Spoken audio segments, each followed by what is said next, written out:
is not a commercial. That is cinema. Video pertama di tahun 2025 guys. Dan wow, waktu emang berjalan dengan cepat ya. Perasaan baru waktu itu gue masih bahas awal-awal musim 2023 ya. Dan sekarang udah mau mulai aja musim 2025. Ya masih 2 bulan lagi sih, tapi ya you get the point. Nah hari ini seperti biasa di video pertama 2025, gue mau bahas ya semacam preview lah F1 2025. Dimana gue mau bahas akankah musim 2025 ini akan sesuai ekspektasi semua orang.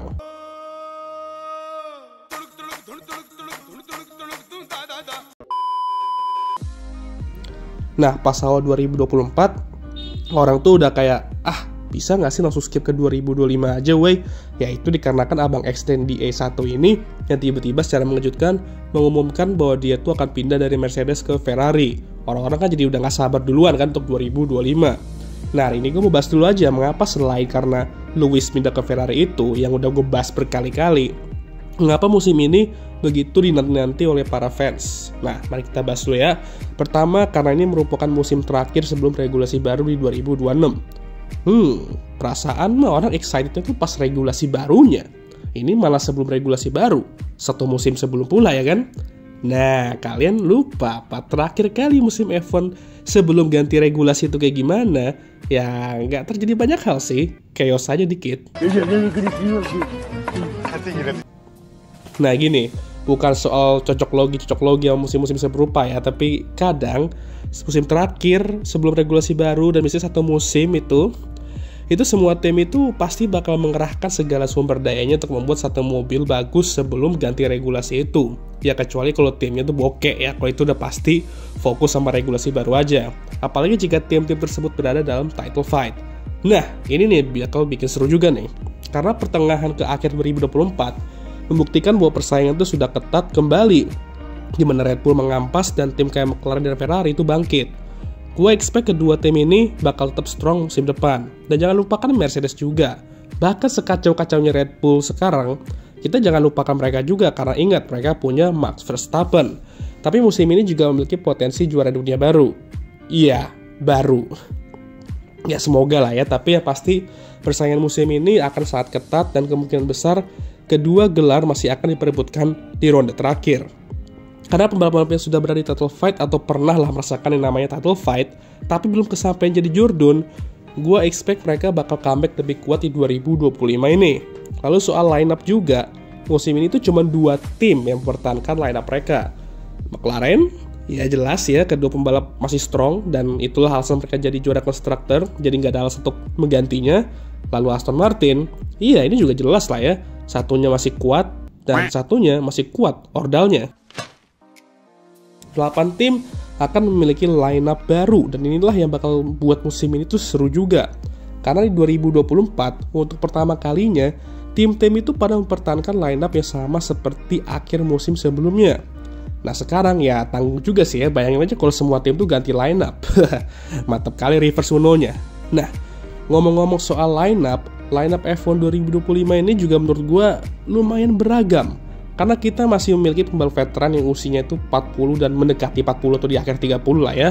Lalu kita masih ada pembalap middle age, kita anggap aja middle age atau usia yang agak di tengah-tengah ya, kayak Max, Charles, George, dan ya intinya yang sebelum 2000-an lah. Dan pembalap 2000-an, yang dimana sekarang ada 8 pembalap yang lahir di 2000-an. Dan cuy, merasa tua gue sebagai anak lahiran 2000-an. Gue tahu kalian masih gak percaya, diam aja, diam. Jadi 40% grid ini akan diisi oleh pembalap 2000-an tersebut. Jadi wow, ini bisa dibilang merupakan era baru F1 juga. Era baru yang keawalan dikit karena ya harusnya 2026 lah ya, era baru karena regulasi baru di tahun itu. Cuman kalau dari segi lineup ya ini adalah era baru. Dan untuk meramaikan suasana, 2025 adalah tahun dimana F1 berulang tahun ke-75. Dan ini kalau nggak salah juga merupakan tahun pertama di mana seluruh tim F1 bakal nge-launch dan nge-reveal mobil showing mereka di sebuah event kayak Eurovision gitu. Nah, gue udah sebutin tuh, apa aja sih yang membuat orang tuh hype sama musim ini, tapi akankah musim ini tuh ya sesuai dengan hype tersebut dan berjalan sesuai ekspektasi? Apa saja kekhawatiran yang dapat membuat musim ini tidak sesuai harapan kita? Pertama, yang sudah jelas lah ya, dominasi itu terjadi kembali. Nah, Gak cuma Red Bull, tapi kalau udah satu tim yang mendominasi, ya sudah, kelar dah, langsung turun hype-nya. Walaupun gue tetap penasaran aja sampai sekarang ya, seandainya, ini penasaran doang ya, bukan gue pengen ya. Seandainya Ferrari yang mendominasi gitu sekarang nih, di era sekarang nih, akankah fans pada ngomong, boring Ferrari mulu yang menang, mengingat sekarang kan everybody is a Ferrari fan. Ini yang gue sebenarnya tuh selalu pikirkan dari entah kapan sebenarnya, tapi gue tuh gak pernah menemukan jawabannya, soalnya ya tahu sendiri lah ya kenapa. Tentunya gue harap gak ada lah yang mendominasi, karena gue mau title fight musim ini seru dan keras kayak 2021, dan yang sudah-sudah juga lah ya. Lalu kekhawatiran lainnya ialah FIA. Ya jelas, gue rasa gak cuman gue doang, tapi pembalap sama tim pun juga udah males sama FIA setelah apa saja terjadi tahun lalu dengan shenanigans mereka. Dan ya mereka tuh emang kadang selalu ngerusak suasana sih ya emang, dan takutnya kebapukan mereka bakal menutupi hype dan keseruan musim ini. Kayak 2021 lah contohnya. Walaupun ya kadang tertutupi, kadang ya enggak juga. Gue harap FIA lebih baik lah di 2025 ini. Walaupun FIA dan kata baik tuh kayaknya udah mirip kayak One Piece dan kata bagus. Ya impossible untuk bersatu gitu.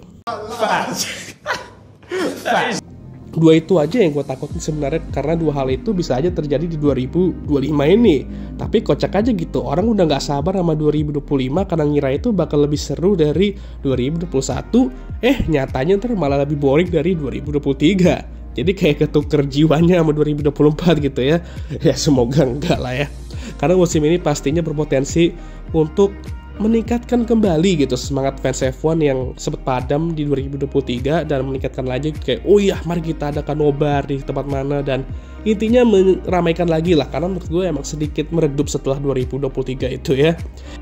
Dan menurut gue musim 2025 ini juga berpotensi untuk lebih rame dibandingkan 2021 nanti. Ya semoga lah ya, karena penonton rame berarti cuan juga rame untuk kita para content creator ya.